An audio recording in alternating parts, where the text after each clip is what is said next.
లోకక్షేమం కోరావు. ఇక నీ క్షేమం ఆ శివుని అధీనం.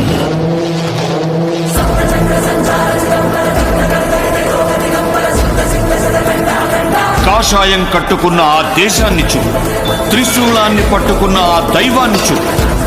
ఎవడ్రా విభూతి కొండను ఆపేది?